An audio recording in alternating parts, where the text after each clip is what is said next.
Ladies and gentlemen, welcome back to The Truth. I'm your host, one you love the most, Niall Hesson, back with a brand new episode here on The Truth. Back once again with my boy AJ Ponciano. Before I ask how you're doing, AJ, we've had some difficulties setting up, particularly with your AirPods. So we're kind of trying an old-fashioned way. I don't know how the audio is going to sound. I don't know if it's going to echo or anything like that. But nonetheless, we are going to get through this podcast here. AJ, how are you doing today? I'm doing great. How about yourself now?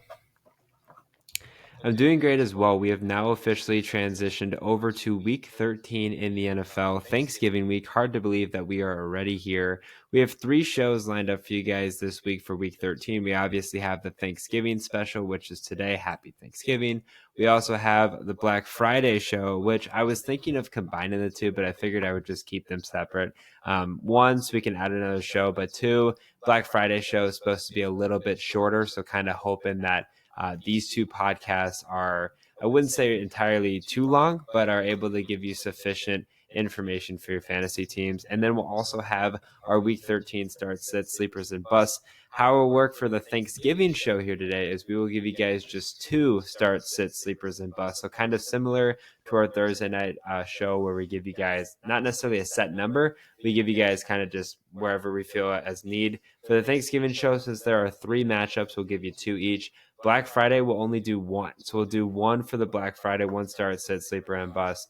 And then for our week 13, start, sit, sleepers, and bust, we'll have a total of 3 each, just like usual. So we have 3 games here today. AJ, go ahead and give me your 2 starts in these Thanksgiving games. Yeah, first one I'm going to go with Johnny Smith. Johnny Smith has turned into the best option right now, outside of last week uh, for the Dolphins. Tyreek really has been the main option on this team. I know Wall just had a big week last week, but Johnny's been that consistent guy the last, I want to say 2, maybe 3 weeks now. He's going against Packers defense in Green Bay. One thing about Green Bay at this time of the year, it's going to be cold, it's going to be snowy, and the Dolphins aren't used to that. They're used to the nice weather down in Florida. Now it's going to be a complete 180 for them. And going against a team like the Packers, who've been decent through the air, they're top 10 in least amount of yards given up, only 14 passing touchdowns given up, but they have 11 interceptions also. So they haven't been really been giving up those big plays. It's more of those small plays down the field. I think that's exactly what Jonnu needs. Jonnu, I wouldn't be surprised if he has 6, maybe 7 receptions this game for like 50 to 70 yards. That's very doable for him, and even potentially a touchdown here. I really like Jonnu. He's been, like I say, he's been that number one option for the past couple weeks, and I wouldn't be surprised if that keeps going. Next up, Tyrone Tracy Jr. Tyrone had a decent week last week. He did have a lost fumble in their loss against the Buccaneers, but outside of that, when he's been healthy, he's been one of the better running backs in the NFL. Granted, it hasn't been for a lot of time because it took him a while to get going early on, but he's going against the Cowboys defense, which is one of the worst run defenses in the NFL. They've given up 1,655 rushing yards up to this point and 19 rushing touchdowns, which leads the NFL. It's even more than the Panthers have given up to this point. And Tracy, like I said, when he's healthy and he's on the field, he's giving you good production. Even last week in a loss to the Buccaneers when they lost by 23, he's only 9 carries, 42 yards. That was 4.7 yards per carry. He was really efficient. Also had 4 receptions for 28 yards. Now, this is a divisional opponent, so it will be more difficult, and Tommy DeVito still will be the quarterback. But Tyron Tracy, like I said, he's been efficient. When he's on the field, he's been good. And going against one of the worst defenses, I wouldn't be surprised if he had a rushing touchdown this game. I wouldn't be surprised if he goes over 75 rushing yards here. Yeah, so for my 2 starts, I'm going to go with 2 quarterbacks. The first being Cooper Rush. Now, I was a Cooper Rush hater, and I still will continue to be. I really would like to see Trey Lance go for a couple of reasons. But Cooper Rush has actually put together a couple of nice games. First of all, in week 11, had 354 yards, 1 touchdown, and 1 interception. Last week, 247 yards and 2 touchdowns. The last 2 weeks, 16.3 and 18 fantasy points, especially for a quarterback like Cooper Rush that obviously has to excite fantasy managers. Also, a big part of that is the fact that he is, the 40th position ranked quarterback. He's rostered in 3% of leagues. So he's really a good budget option here. Now, they are going against the Giants. The Giants defense did just give up 30 points to the Buccaneers. And I think this Giants team, to be quite frank, is just unmotivated. whoever was calling the Giants Bucks game did a really good job of kind of pointing that out. Like the Giants just looked like in a way like they didn't want to be there. And you know what I always say when there's a coach firing or a quarterback change or something like that, teams usually do good. And you see like, hey, they're kind of rejuvenated, energied, all that stuff. But that wasn't the case for the Giants, and that's concerning. Now, I think at this point they don't really care. Like Giants fans don't really care that they lose. They probably would prefer that they lose so they can position themselves in the draft order. But I was really disappointed to see the effort that the Giants showcased. I think a lot of them obviously didn't really want to play with Daniel Jones. Some of them have come out and say they're kind of, trying to get away from Brian Dable. So when you look at it from a grand scheme of things, this is a team that really just doesn't want to compete. Now, I do think Thanksgiving's different, right? Like there's obviously going to be more motivation to compete this week with it being a Thanksgiving game, but I still don't think it's necessarily to the level where people should consistently be relying on them. And I think Cooper Rush is going to do a good job of kind of tearing apart that Giants defense. And I think looking at like the game as a whole, the Giants offense really had been stagnated for a period of time when Dak got hurt, but kind of rejuvenated with Cooper Rush, and for them able to win that game in a roller coaster game, maybe it could lead them some momentum moving forward. So I think Cooper Rush is a safe bet. I wouldn't say necessarily a safe bet for most fantasy rosters. This is particularly in a 14 or 16 team league when you're kind of struggling to find positions and struggling to find some value. Secondly, I'm going to go with Tua Tagovailoa. Obviously, when I traded Tua, I think to you, that's when he started to go off. But he's had 2 great weeks, 2 best weeks of the season by far. He obviously missed those 4 games. I understand that. But 288 yards for 3 touchdowns, and then 317 yards for 4 touchdowns last week. So 23.5 and 28.5 his last 2 weeks. That's obviously tremendous, right? And that's going to continue to happen, in my opinion. I really do believe that it's going to happen moving forward. The biggest thing is how is Tua going to be able to compete in this matchup at Green Bay? It is a night game. It is the night game, like the weird night game where you don't like you just see kind of a random matchup, right? Because the Lions and the Giants always, or Lions and the Cowboys, excuse me, always play on Thanksgiving, and then there's that one primetime night matchup. And I think there's going to be a lot of points in this contest. I think the Dolphins' air raid is going to continue to thrive and flourish, especially the fact that they're having success with guys like Jonnu Smith. Tua is going to get that connection back with Tyreek Hill at some point. And it's going to be a really positive outlook for them moving forward. So looking in the grand scheme of things, I definitely think this is a perfect opportunity for them to continue to thrive. And I think Tua can continue the streak. Maybe not as efficient as last week because it's kind of hard to top. But if there's any player that's really going to do that, I think it's definitely going to be Tua. All right, what about sits? Yeah, for sits, I'm going to go both of them on the Bears. First off, I'm going to go with DeAndre Swift here in this game against the Lions. Lions have one of the best run defenses. They've only allowed 9 rushing touchdowns and just over 1,000 rushing yards on the season. One of the big things the last 2 weeks, Caleb Williams has been the leading rusher there. Swift's just kind of been not a big option. And we saw it last week also in a divisional game against another good run defense. They kind of, I won't say given up on the run, but the run was definitely a secondary option up to that point. Swift early on in streaks so far this year has looked solid, but he just hasn't been consistent enough. And now going up against a divisional opponent in the Lions who want to win this division with a win here almost locks up the division for them. I believe that if they have one more divisional win, they do lock up the division for first place and get a playoff spot. And they're not just fighting for a playoff spot; they're fighting for the number 1 seed. So they're trying to get wins. They're trying to score a lot. So if there is any type of tiebreakers, that they have the most points there. And then Caleb Williams. Again, this Lions defense has been one of the best. One thing that they haven't been the best in is in pass defense. They've given up a good amount of yards there, but they also haven't given up a lot of touchdowns up to this point. Only 7 passing touchdowns to 14 interceptions. Really good ratio there. Like I said, they give up a lot of yards. They're top 10 in yards given up at 2,668 passing yards given up. But like I said, only 7 passing touchdowns all year and 14 interceptions. For Caleb Williams, who took a big step forward last week against a divisional opponent, coming back in the fourth quarter, scoring 2 big touchdowns there to go to overtime, going right back to another divisional opponent, it's going to be hard, especially a divisional opponent that's first in the division, who's looking to go to the playoffs, looking for Super Bowl aspirations here. They're going to come out hot. They're going to be going after Caleb Williams. They're going to have to make those decisions. Like I said, Caleb Williams has also been the leading rusher for the last 2 weeks. So, yes, that does give you good fantasy value there because I want to say it was like 60 2 weeks ago, 60 rushing yards, and then 30 last week. So that gives you good potential there. But I mean, if he's not scoring touchdowns like how he wasn't before, I mean, he went on 4 or 5 straight games without a single passing touchdown, and then out of nowhere threw for 340 yards and 2 touchdowns last week. I just don't see him repeating that type of volume or in that type of fantasy points. I think passing attempts will go down. He had over 40 last week, had like 30 something completions on 40, like 142 pass attempts. I think at most he gets 35 pass attempts in this game. That it's not going to be a huge close game. Plus, like you said, Thanksgiving game is one of those games that the Lions always play well on Thanksgiving. I think the only time I've never seen the Lions play well on the Thanksgiving game is when they played the Packers like 5, 6 years ago, and Aaron Rodgers had that touchdown and that Hail Mary touchdown that end the game. Outside of that, I've seen the Lions play great on Thanksgiving every single year.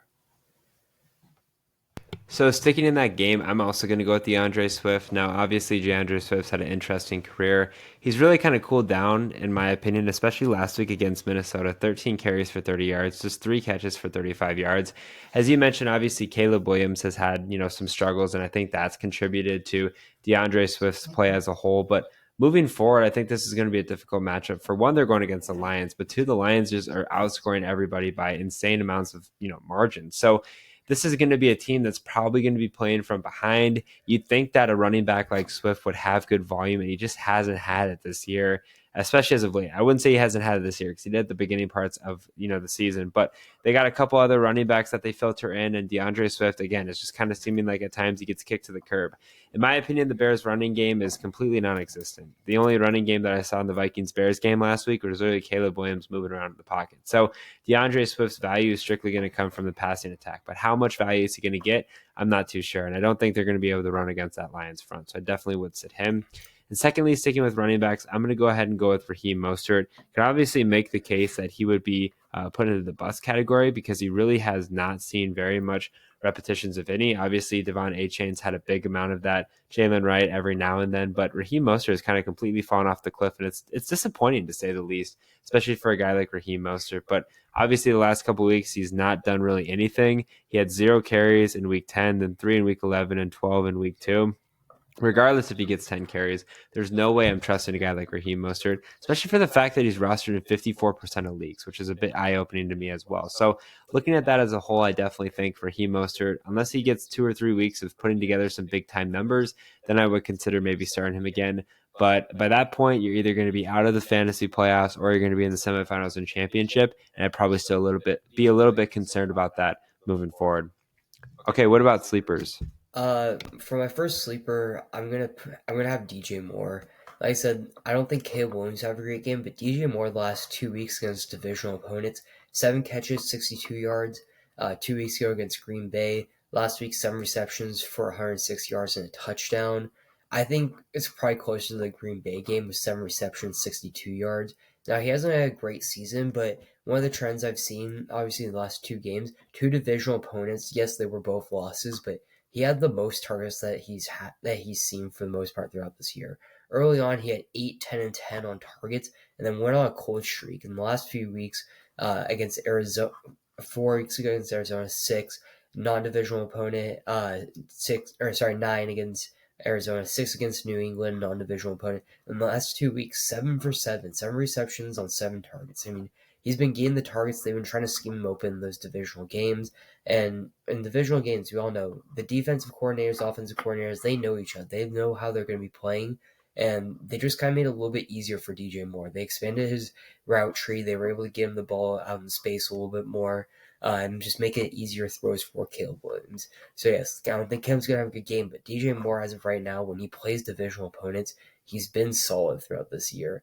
And one of the big things is that they haven't really faced divisional opponents up to this point. If I am looking at this correctly, they haven't faced a single divisional opponent until these last 2 weeks. If this is the trend that DJ Moore is going to go on against divisional opponents, playing a lot better, maybe not gain as much yards, but gain a good amount of receptions and more target shares, he's a guy that I'm willing to start in my flex position or wide receiver 2, even though he's had a very lackluster start to the season or throughout the season with Caleb Williams. And next up, I'm going to go with Cooper Rush against the Giants. Cooper Rush could have a really good game here. Last week, he had a pretty good game against the Commanders. Had a really fun game also. That game was one of the better ones to watch this past week. But He had 247 passing yards, two passing touchdowns, no interceptions, four rush attempts for only 1 yard. He's not a rushing quarterback, but I mean he looked good.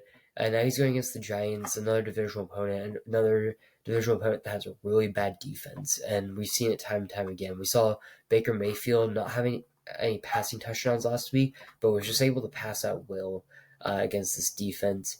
One thing about the Giants is they haven't given up many yards, only 2,364 total passing yards given up, which is actually like number 6 or 7 for least amount of yards given up.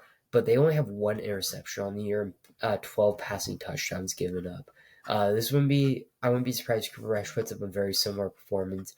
24 for 32, 247 on yards, two touchdowns. That's a very repeatable line for Cooper Rush this week. So I wouldn't be surprised if he's someone in your like a super flex league that you can put as your wide receiver or as your quarterback two there, that super flex position, or if you're a two quarterback team league.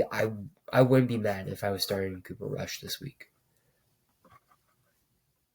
So for me, the first sleeper I'm going to have is Tommy DeVito. Now, Tommy DeVito in his first game last week, he just played all right. 21 for 31, 189, 0 and 0, 7 carries for 32 yards. I mean, not tremendous numbers, but I don't think it's necessarily numbers that you necessarily are hanging your head about, right? I mean, overall, he was a guy that had good amount of success. So moving forward, looking at this matchup in particular, I think he's got an opportunity to make a name for himself. On top of that, Tommy DeVito last year in his 6 games that he had success, he was able to rapidly jump through, in those 3 or 4 games that he started before, the game started to kind of falter, the production started to falter. So why not? This is going to be a game of backup quarterbacks. I don't think, the script writers, when they created the schedule, thought, hey, Giants Cowboys is going to be Tommy DeVito versus Cooper Rush, right? They weren't expecting that. So looking at that as a whole, you obviously got to be, overall excited and pleased about. But this is going to be an interesting game, right? Tommy DeVito, I didn't think did anything to necessarily warrant him to not be successful in this matchup.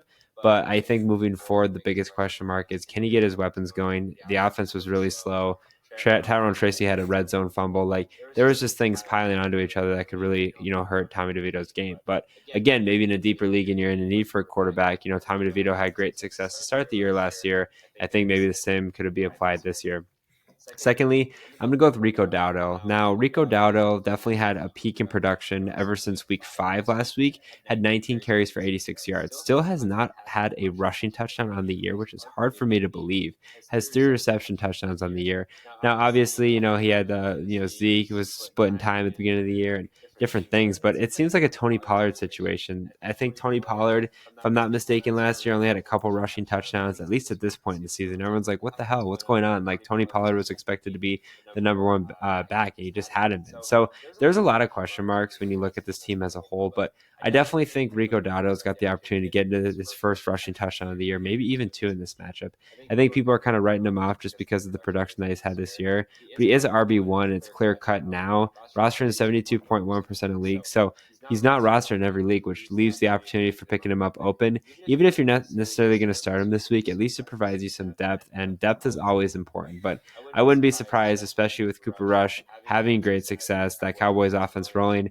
This could be a surprise game, especially in that feast time where a lot of people are eating their dinner. And this could be a 40 to 35 type contest, even though it's hard to believe with Tommy DeVito and Cooper Rush as the starting quarterbacks. Okay, what about Bus? I have both quarterbacks in the Dolphins Packers game. Tua because they're going against the Packers defense in Green Bay. Packers defense is top 10 in yards given up, or least amount of yards given up at 2,460 total yards given up. There 14 passing touchdowns, 11 receptions, great ratio there. Tua has been great the last 2 weeks, but I expect that to slow down, especially in this environment. Tua has been having to play in this type of environment the last couple of weeks. So I think that will slow down his production a good amount in this game. I think maybe a touchdown, maybe 2 in this game, but definitely I see an interception with like 240 yards, maybe 250 yards total. I just don't think there'll be a lot of big plays here. I think Devon Achane will be a big receiving back in this game. We've seen him have games of 7, 8 receptions before. I wouldn't be too surprised if we saw that here with him. And then Jordan Love. One thing about this Dolphins defense, it's been good this year. Only 11 passing touchdowns given up, 7 interceptions. Really good ratio, like just like the Packers. And then they've got the sixth least fewest passing yards, 2,328. They've been great through the air, and right now there's been a lot of question marks, in my opinion, about these wide receivers for the Packers. I mean, Jaden Reed doesn't look like the wide receiver I thought he was going to be. Uh, Christian Watson's up and down. Dontavius Wicks, who knows? Like every couple of weeks he'll have a touchdown. Tucker Kraft's been solid. He had that huge game against the Rams and kind of quiet down. The last couple of weeks have been a little bit better. It's Romeo Dubes or Dobbs. He's been solid throughout the year. I mean, he's a good like wide receiver three option, but hasn't been the best like fantasy option. It's just a lot of guys who I have question marks around. None of them has really proven to be a really good wide receiver one, or at least a consistent option. And Jordan Love also throws a lot of interceptions. I want to say he averages like 1.2, maybe 1.3 picks per game at this point. I mean, there's multiple times I've seen his stat line be 2 touchdowns, 3 interceptions, and 300 yards. Like, I wouldn't be surprised if that's a very similar line that we see. Now, that is a productive day in fantasy, but it's not what you're expecting out of a quarterback that you were expecting to be your QB1 or your top quarterbacks for fantasy points. So, just both the environment will affect both. Not Love as much, but both pass defenses have been great all year. And the question marks I have around that Packers at wide receiver room does hurt or have me skeptical on them. And then one thing about that Dolphins offense being in Green Bay, I think that really hurts their odds because the Dolphins like to be able to push the ball down the field up tempo, but it's going to be much colder. It's going to be snowy this time in the this time of the year in Green Bay. I think the offense just slows down. So for my two busts, I'm going to go ahead and go with Ezekiel Elliott as my first one. This one's pretty obvious. I mean, obviously he had zero production regardless, ever since week 8 really, and even to the beginning part of the year besides week 1. But last week, 3 carries, 6 yards. I think this is just going to continue, especially since Rico Dowdle had 19 carries. I think Zeke was expecting to be the running back one. I think the Cowboys did not realize that they needed the running back position going into the offseason or going into that season for that matter. And Zeke's just obviously been a disappointment. And the biggest question mark that I have is this Zeke's last year? I mean, obviously, after he left the Cowboys, there were question marks about him playing with the Patriots. Had a pretty weird year to say the least. Comes back with Dallas, has a bad year. I don't obviously see him being a running back one on any team, maybe a running back two, running back three, or finds himself on a practice squad, which is kind of sad to think of the fact that he is at this position in his career. But obviously, shouldn't have any value this week on Thanksgiving. And secondly, I'm going to go with a weird one in Roma Dunze. Now, Roma Dunze is rostered in 61% of leagues. He's had a really up and down season.